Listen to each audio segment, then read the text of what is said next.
Joining us live from Washington is David Larkin. He's an international lawyer. And thank you very much for joining us, David. For many of us, it didn't come as a surprise. We all knew it was going to happen.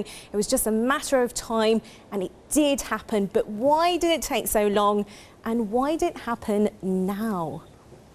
Well, that's a great question, and thank you for having me. I think the issue here is that we're not surprised, but boy, did it take forever. And it took forever because this man, Sepp Blatter, held on to power no matter how many scandals hit this organization. He was determined to hang on to power.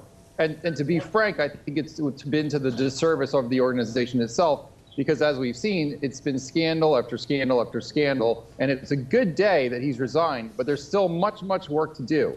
Only 4 days after his election, why did he take this seat and then decide to resign?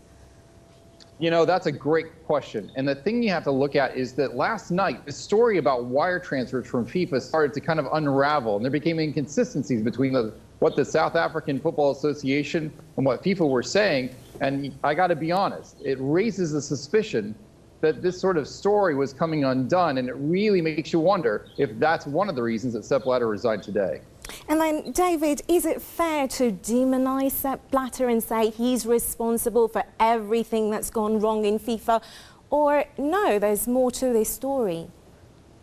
Yeah, I mean, you have to say that Mr. Blatter, what we know is that Mr. Blatter is not guilty of any crimes. What he's guilty of is misadministration and allowing a permissive culture and secretive culture where this sorts of things could flourish. And so, Mr. Blatter, the responsibility does rest with Mr. Blatter's foot, not for impropriety and corruption itself, but just for the permissive environment in which this kinds of things could have really evolved and took root. And we've seen this over and over again. And but what do you think? To his credit, yes, go ahead. Yeah.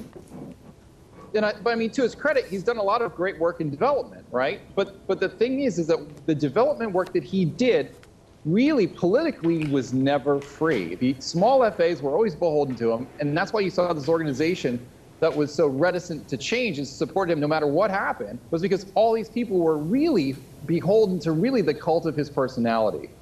And we've already got media speculating a long list of candidates who can take over.